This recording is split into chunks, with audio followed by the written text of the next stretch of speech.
Welcome to day 2 of Christmas Peace for Busy Moms. I'm reading from my book. This is the audio version of day 2, Peace with Myself. I praise you because I am fearfully and wonderfully made. Psalm 139:14. For the longest time, we had no full-length mirror in our home, and that was just fine with me. During the years without a full-length mirror, I had my 3 babies. I gained the most weight with my 3rd pregnancy because I overate during stressful circumstances. The bathroom scale told me I was at my biggest weight in years, but since I couldn't see anything below my shoulders in the bathroom mirror, I was in denial. One day, about a year after my 3rd child was born, I stood in line at a mall restaurant with floor-to-ceiling mirrors. I glimpsed an overweight woman in the mirrors and realized she was me. I couldn't hide from the 35 extra pounds I was carrying. The truth glared at me under fluorescent lighting, and my denial was blown. I began the challenging process of working toward a healthy weight. My biggest challenge, however, was not dealing with the sore muscles or cutting back on chocolate. It was resisting the temptation to condemn myself, to slip into self-hatred. I started avoiding mirrors as an overweight teen. I binged because I was depressed. Then I gained weight. Then I became more depressed, binged again, and the cycle repeated. I didn't want to face the truth I saw in mirrors, so I wore huge baggy clothing.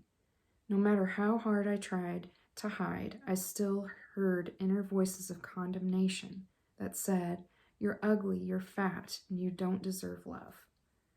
Those painful words held me in bondage as a teen. I worked hard to resist their power as an adult. I found comfort in Psalm 139, which I consider my love letter from God. He discerns my going out and my lying down. He knows everything about me.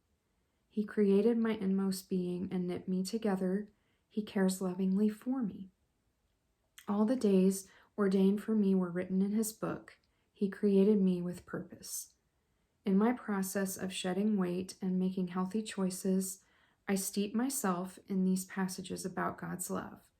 God's word silenced my internal voices of condemnation with his powerful truth. About a year after the mall mirror incident, we installed a full-length mirror in our master bathroom. I took a moment to look over my body one day after stepping out of the shower. It wasn't perfect. Every mom knows her body changes after children are born. My stretch marks were in plain sight along with my cellulite. I felt the downward pull of condemnation tempting me. But God prompted me, look at what is good. I focused on what I do like about my body, the body that God gave me, the facial features he chose for me, and the overall body shape he designed. I thought of his words, I am fearfully and wonderfully made. And for the first time in my life, I stood naked in front of a mirror and agreed with God that my body is good just the way it is. The peace I found with myself that day was powerful. It changed the way I talk to myself. It changed the way I talk about myself when I'm in public. I no longer tear myself down, internally or externally. I have peace with myself because I am precious to God. Dear friend, you are precious to him as well. So get the study and reflection questions for this day by buying my book at sarahgeringer.com. You can get a signed copy from me, or you can get the Kindle version or the hard copy from Amazon.